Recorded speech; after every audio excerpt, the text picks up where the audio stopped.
അസ്സലാമു അലൈക്കും വറഹ്മത്തുള്ളാഹി വബറകാതുഹു. പ്രിയമുള്ളവരെ, ഒരു നിക്കാഹിൽ പങ്കെടുത്തതിന് ശേഷം ഭക്ഷണം കഴിക്കാമെന്ന് കരുതി അങ്ങനെ ഭക്ഷണം വിളമ്പുന്ന ഹാളിൽ എത്തിയപ്പോഴേക്കും കുറേ ആൾക്കാർ ഭക്ഷണം കഴിച്ച് പോയിരുന്നു. അവസാന ഭാഗത്തേക്ക് കാര്യങ്ങളൊക്കെ നീങ്ങുന്ന സമയത്താണ് ചെല്ലുന്നത്.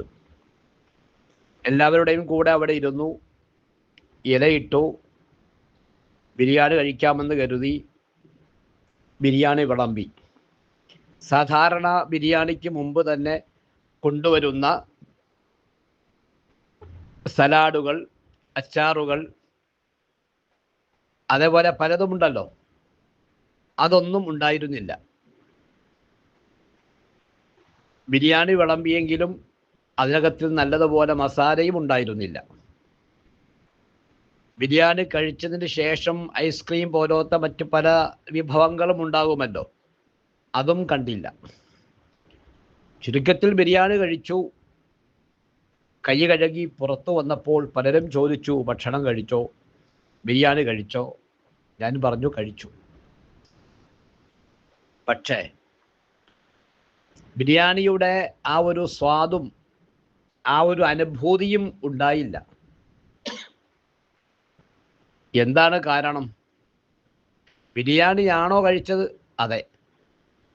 എന്നാൽ ബിരിയാണി യഥാർത്ഥത്തിൽ ആദ്യ പ്രാവശ്യവും രണ്ടാമതും മൂന്നാമതും പ്രാവശ്യമൊക്കെ ആൾക്കാർക്ക് കൊടുക്കുന്ന ബിരിയാണി തന്നെയാണോ കിട്ടിയത്? അത് തന്നെയാണ് കിട്ടിയത്. പക്ഷേ വിഭവങ്ങൾ കുറഞ്ഞു.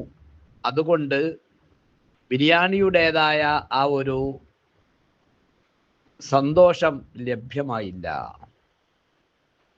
ഇതൊരു ഉദാഹരണം പറഞ്ഞതാണ്. ഉദാഹരണമല്ല, പലർക്കും ഇങ്ങനെ പറ്റലുമുണ്ട്.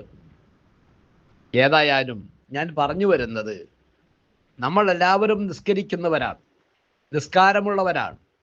അള്ളാഹു സക്കറാത്തിൻ്റെ സമയം വരെയും നല്ലതുപോലെ നിസ്കരിക്കാൻ, ആഫിയത്തോടെ ആരോഗ്യത്തോടെ നിസ്കരിക്കാൻ തൗഫീഖ് നൽകട്ടെ. നിസ്കാരം ഖളാ ആകുന്ന, മുടങ്ങിപ്പോകുന്ന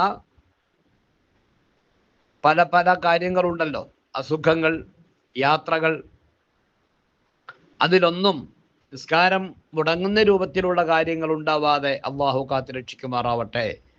അപ്പോൾ നമ്മൾ എല്ലാവരും നിസ്കരിക്കുന്നവരാണ്. പക്ഷേ നിസ്കാരത്തിൻ്റെ അവസ്ഥ എന്ത് എന്ന് ചോദിച്ചാൽ, പേരിന് ഒരു നിസ്കാരം, നിസ്കാരത്തിൻ്റെ ഫർളുകളെല്ലാം ഒരു പക്ഷേ നിർവഹിച്ചിരിക്കും. നിയ്യത്തുണ്ടാകും, ഫാത്തിഹ ഓതിയിട്ടുണ്ടാകും, റുക്കൂഉം സുജൂദും ഇഅ്തിദാലും അത്തഹിയ്യാത്തൊക്കെ നടന്നിട്ടുണ്ടാവും.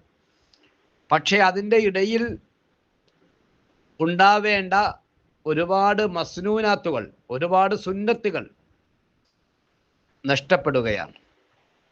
നാം ചെയ്യുന്നുണ്ട്, പക്ഷേ അതിൻ്റെ പൂർണ്ണതയിലെത്താത്തത് കൊണ്ട് അതിൻ്റെ സ്വീകാര്യതയെ ബാധിക്കുന്നില്ല എങ്കിൽ പോലും വിടവുകളും അപാകതകളും ഒക്കെ നിറഞ്ഞ നിസ്കാരമാണ് നമ്മുടെ ഓരോരുത്തരുടെയും നിസ്കാരം.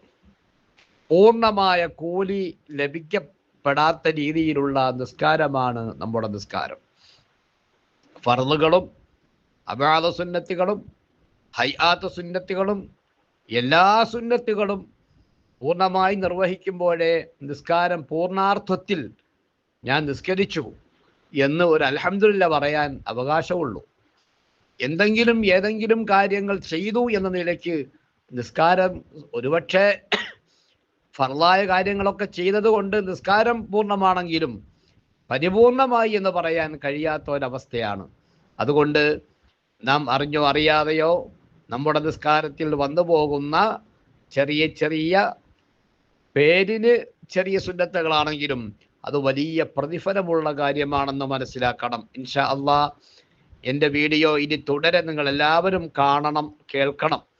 അങ്ങനെയുള്ള സുന്നത്തുകളാണ് കുറേ നമുക്ക് പഠിക്കാനുണ്ട്, മനസ്സിലാക്കാനുണ്ട്. എല്ലാം ഞാൻ പറയുന്നില്ല, പറഞ്ഞാൽ തീരുന്നതല്ല ഇവിടൊങ്ങും. ചെറിയൊരു കിതാബ് എൻ്റെ കയ്യിലുണ്ട്, 500 സുന്നത്തുകൾ.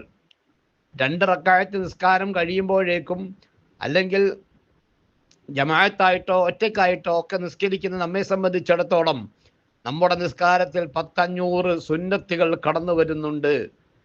ആ സുന്നത്തുകളൊക്കെ നിർവഹിക്കുമ്പോൾ വലിയൊരു ഭാരമായി നമുക്ക് തോന്നാതെ, അതൊക്കെ നമ്മുടെ നിസ്കാരത്തിൽ വന്നു പോകുന്നതാണ് ആ സുന്നത്തുകളൊക്കെ. പ്രത്യേകമായൊരു മൈൻഡോടുകൂടി ചെയ്യണമെന്നില്ല. ആ ചെയ്യുന്ന കാര്യങ്ങൾ ഒരു പൂർണ്ണമായ അർത്ഥത്തിലും ഭാവത്തിലും അറിവോടുകൂടെയും ചെയ്യുമ്പോൾ അതിൻ്റെ പൂർണ്ണമായ ഫലം നമുക്ക് ലഭിക്കുകയാണ്. അതുകൊണ്ട് വരുന്ന വീഡിയോകൾ മുഴുവനും എല്ലാവരും കാണണം. ഒരു 5 മിനിറ്റ് അല്ലെ 6 മിനിറ്റ് അല്ലെ 4 മിനിറ്റ് മാത്രം ദൈർഘ്യമുള്ള, എല്ലാവർക്കും കേൾക്കാനും പഠിക്കാനും സൗകര്യപ്രദമായ രീതിയിലാണ് വീഡിയോ ചെയ്യുന്നത്, കേൾക്കാൻ കഴിയും. അതുകൊണ്ട് എല്ലാവരും വരുന്ന വീഡിയോകളൊക്കെ കേൾക്കുകയും മനസ്സിലാക്കുകയും വേണം. അള്ളാഹു അതിന് തൗഫീഖ് നൽകട്ടെ. ആമീൻ യാ റബ്ബൽ ആലമീൻ.